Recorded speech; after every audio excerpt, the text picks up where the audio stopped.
Well, oops, we've not got the camera on. Try again.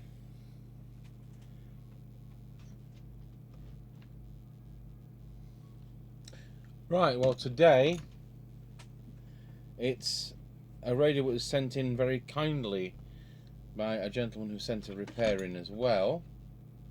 He sent me 3 scrap sets. He's the gentleman who also sent in that Cybernet Beta 2000 that he found in a skip, which worked out as a nice radio in the end. So this is a Kernow Beta 4100 with a knob missing. Of course, if any of you have got a knob out there which you'd like to sell me, we'll see whether we can get it to work first. And it's kind of in one piece, but it doesn't have a fuse in the power lead, and that can always be scary because you don't know what's happened. So we'll connect this up to the usual crocodile clips that I enjoy shorting out so much.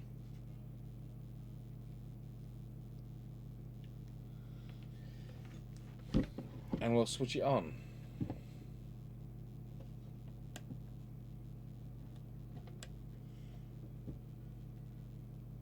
And it looks like it's a dead set. And somebody said they'd like to see me doing a dead set. So this was totally random. So let's see whether we've actually got power to these crocodile clips. And we have. So there's something stopping the radio from powering up. So what we'll do is pause the video and I'll open the radio up. Okay, so let's see what happens now. Take that lid off and drop the lid somewhere on floorish.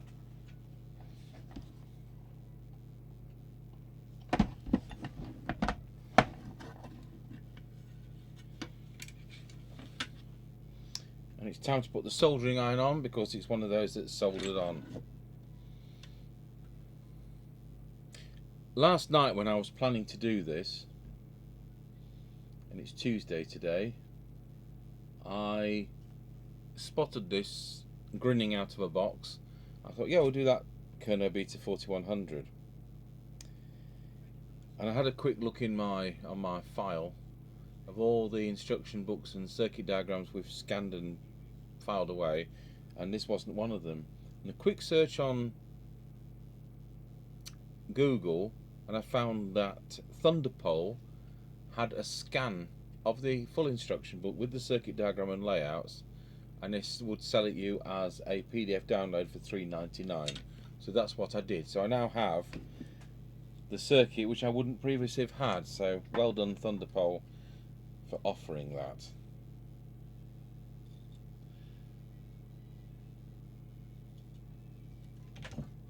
Okay, so that's now unsoldered. And of course we've got no power. It's still not lit up and it is switched on.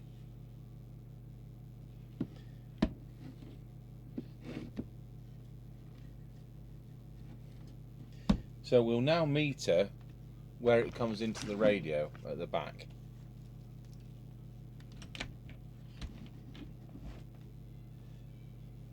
Just widen that camera slightly.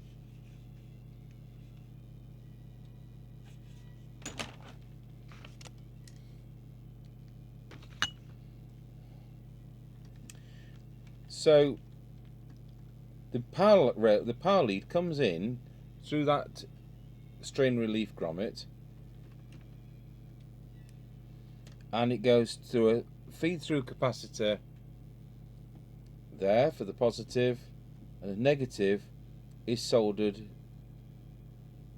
to the clamp of the power input choke.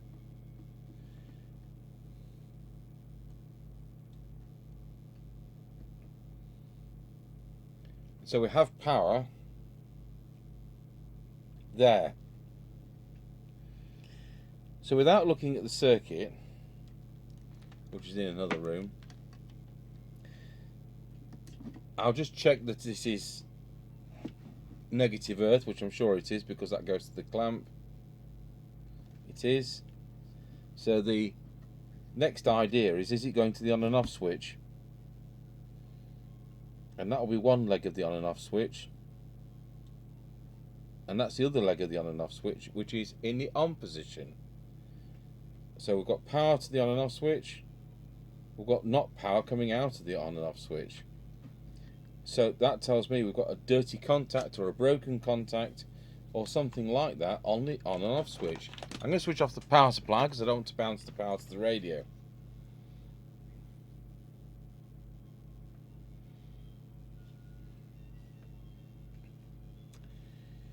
Right, well, we've got a really rough way of doing this. It's my radio. I wouldn't do this with the customers.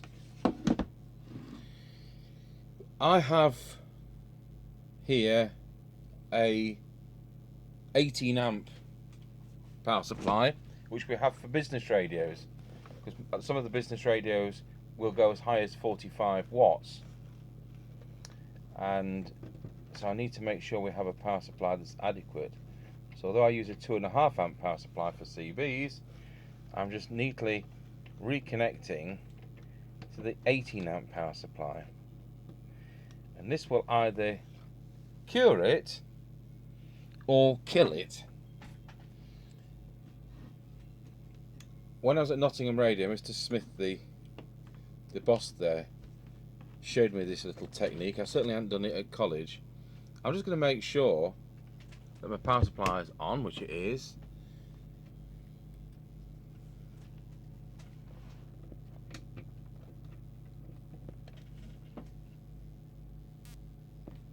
Okay, what we're going to do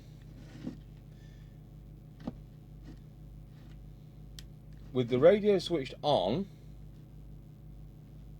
I'm going to short out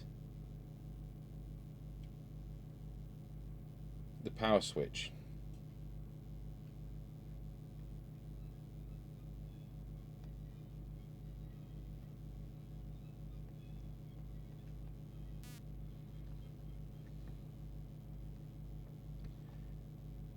Now that's not doing anything, so what I'll do, I'll kind of put those on, I'll hold those on the terminal. It's a real rough and ready thing, this.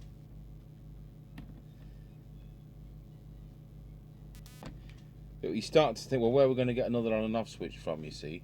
So this is why we do extreme things. Because it hasn't got a knob on it, it's very inconvenient. So I'm going to pinch the squelch knob.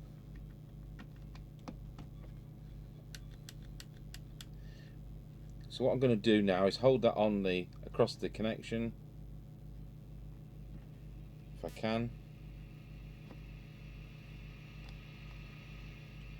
and switch it on and off.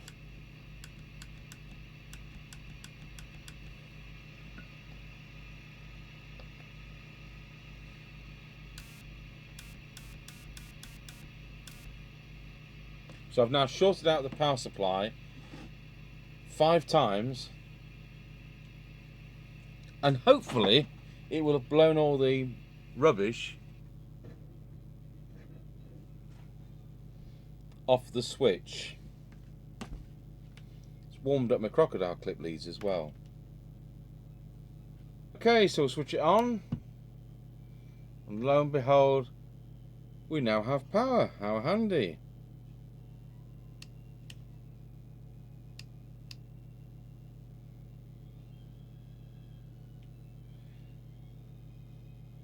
So I need a 6-pin mic, so that's going to be fun. I hope we've got some 6-pin plugs in stock.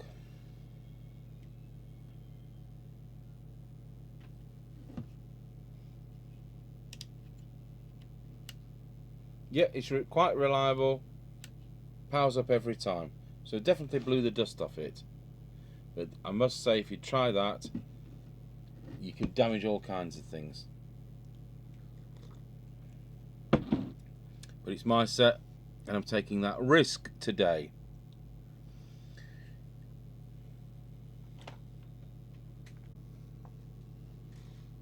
So I've got this off the instruction book that I downloaded. I've just cut and pasted it. So we're only using a basic standard mic.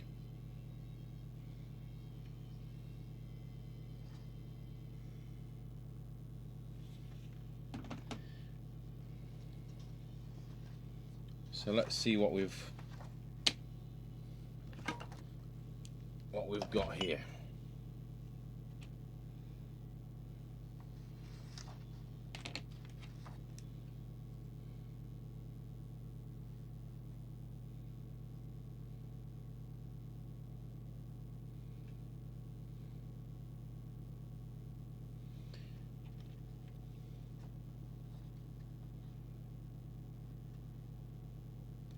So our common goes to pin 5. It'd be great if there was a pen on here. Yep.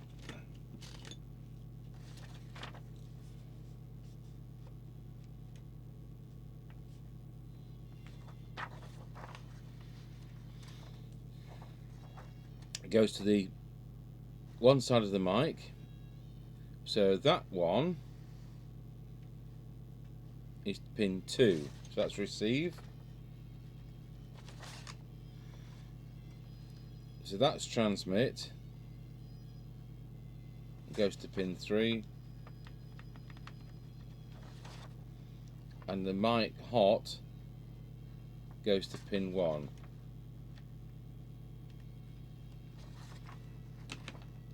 So I will wire up a mic as per that, and we'll see whether we're right.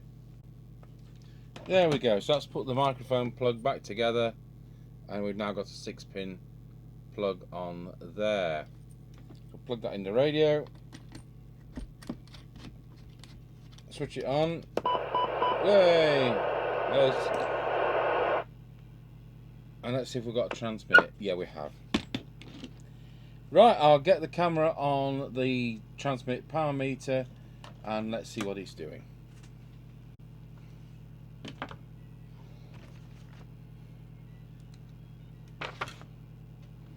Right, so we're going to transmit. Let's see what he's got. It's more than 3 watts. Unplug the extension speaker because I've got feedback. And it's 3.9 watts. Oh, you can tell that's not a new radio, can't you? It wouldn't be doing 3.9 watts. So we'll just go through a tune-up. I had a look at the circuit, and basically we're going through these here.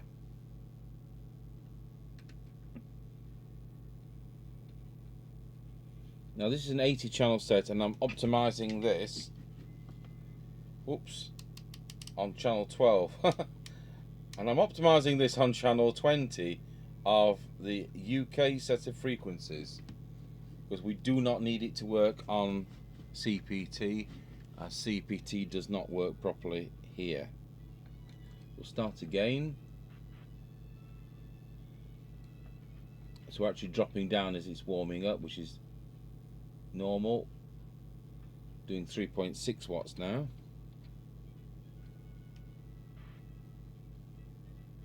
3.9 watts.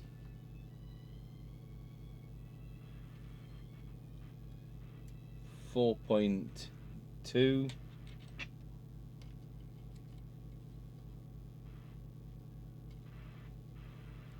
And we'll detune that so we're on the 4 there. So that's 4 watts. That was easy. Now with it being a newer set, it's PR27 97. It doesn't need to have low power, and it doesn't have low power. Kind of a shame, but that's how it is.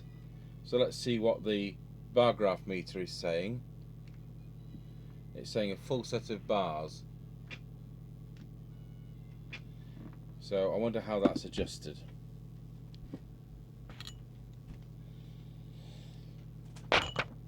Let's see what presets we've got.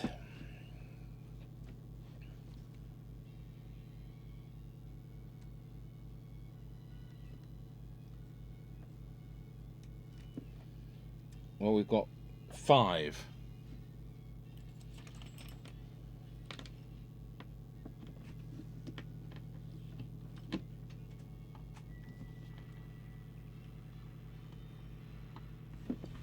haven't got the foggiest what any of these do. And there's nothing I can upset because I can put it all back right.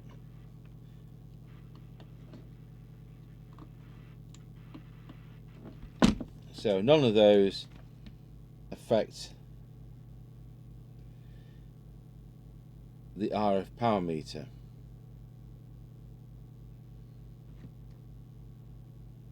Interesting. That's how they are these days, isn't it? Glorified TX light. Okay, so we'll now look for deviation then.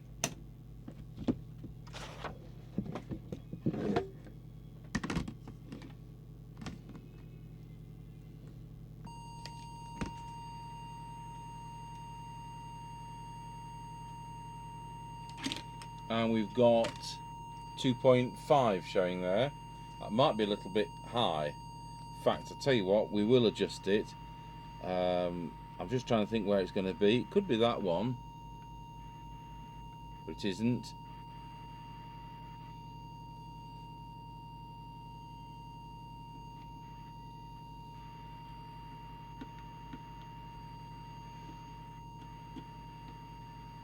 Okay, it's the one in the back corner there. So deviation is VR4. Wallow. Wallow. That's actually a bit too quiet. Just bring it back a bit. Try again. Wallow. I can't whistle today. Never can anyway. So VR4 when I pick my trimming tool back up off the floor. So I'll have a look at the frequency.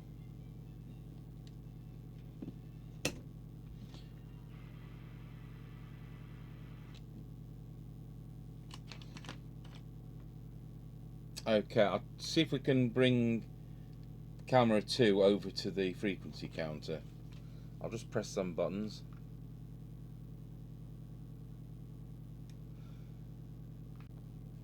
Right, see what that's doing. 2779133, and it should be 125. So with the trimmer capacitor TC1, we'll just change that very slightly. There we go, 2979127, toggling 128. They drop with age, so it's always sensible to just take them that little fraction above. So there we have it, that is the transmit done. So let's see whether it's receiving. So I reckon this radio was put in the scrap bin because it takes a swig of tea, because of that on and off switch issue. So I'm just going to, we were doing a walkie-talkie yesterday on channel 30, so I'll just reset the signal generator.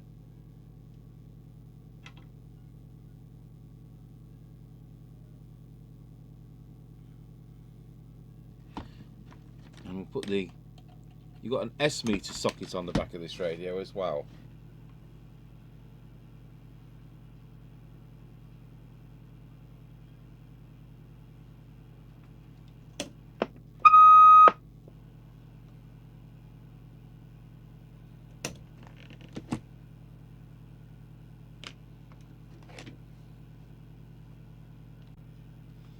So let's see if we can hear the signal generator. We can. Sounds a bit strangled. So I'm putting 100 microvolts onto the signal generator. I'll turn the bench light off so we can see that better. And I need to maximise the detector, which looks to me like it's going to be this coil here.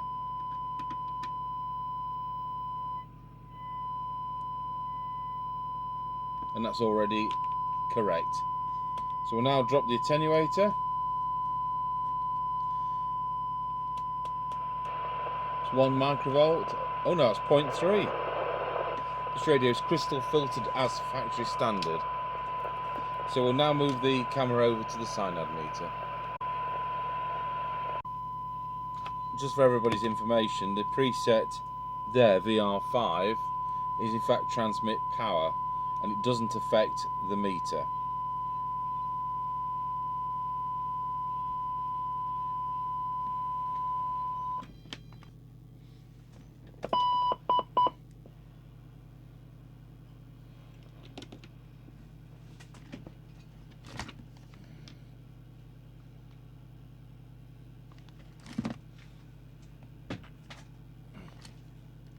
So it's a bit of a faff, but I've got the front off. So let's see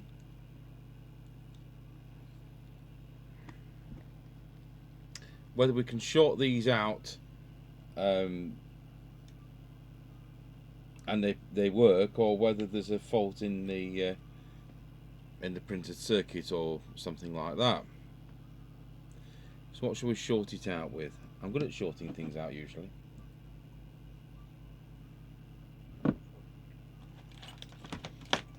I'll just get a crocodile clip, and so we know that that one works, and it does. We know that dual. We do know that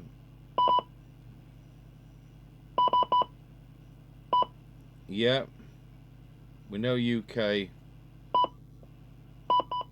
Yeah, and that still works. LCR doesn't work. Scan doesn't work. And channel 9 doesn't work.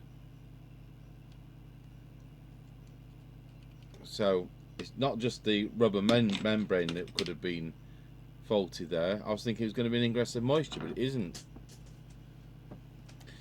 So it looks to me like there's a cracked track somewhere.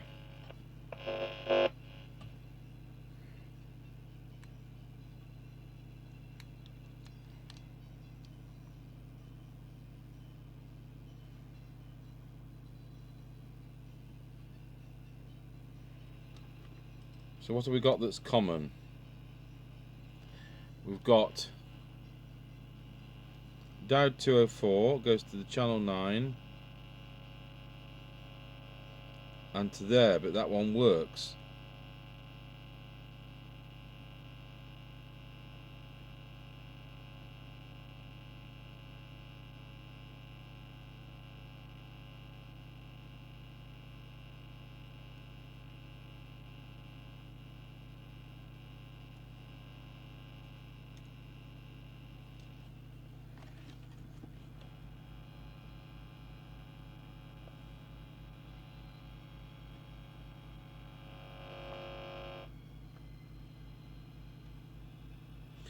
I'll just go through this side of the board for some dry joints.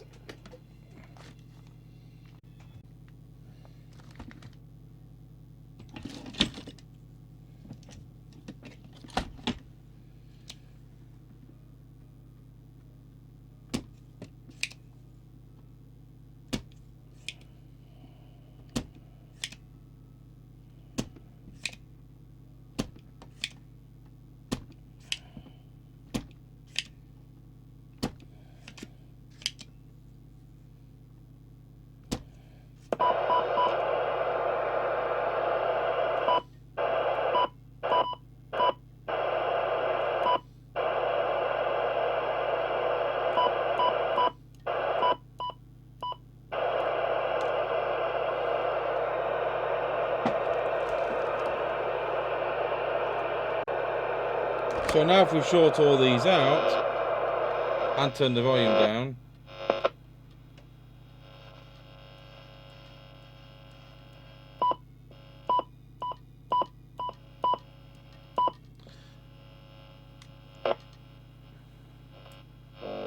that's channel 9, that's not channel 9,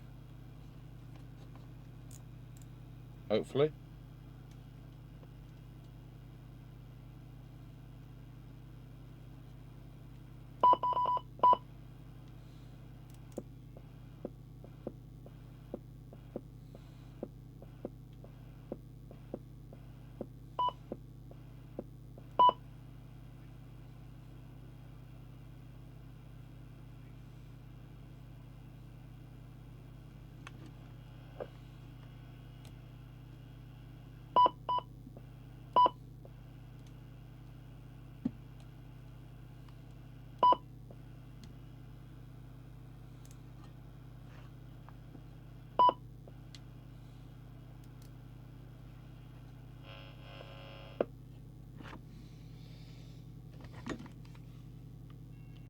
As a further precaution, I've unsoldered, there's a piece of the board soldered to improve rigidity on the front corner there.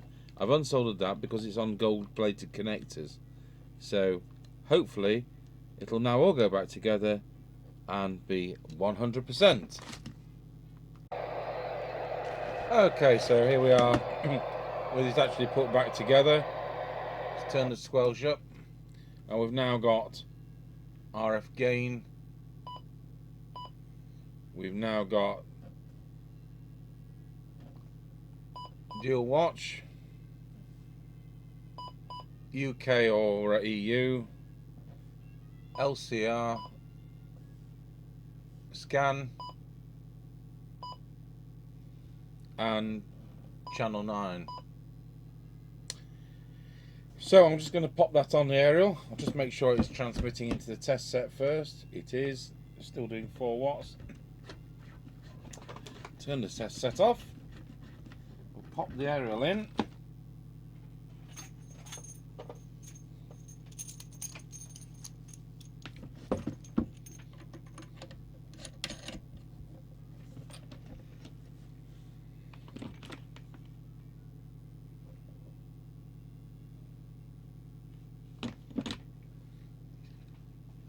If I keep it at that angle, I can look at what I'm doing, hopefully on the monitor once I know it's in UK.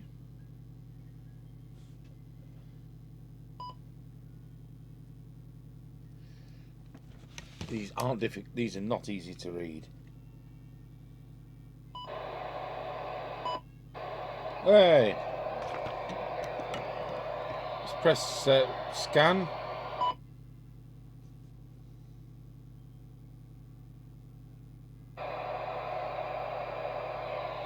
Okay, let's go to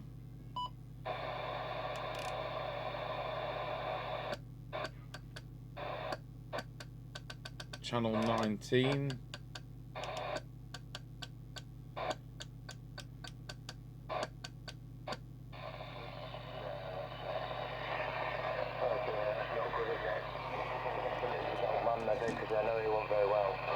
Tang 19, Roger.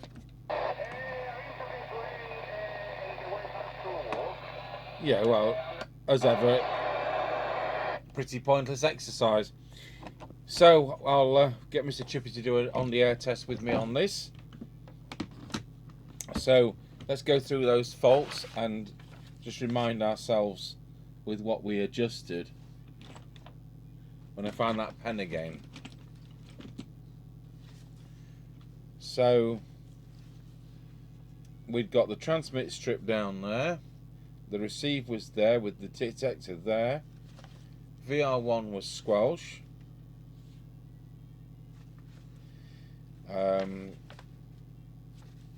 That was deviation.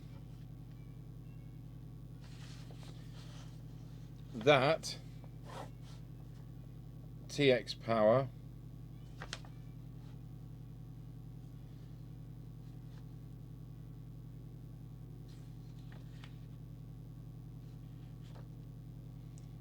And both those affected the S meter.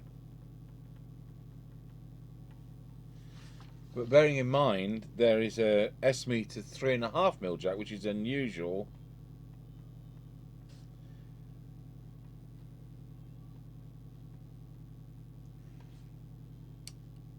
So that's 3.5mm, not the normal 2.5mm.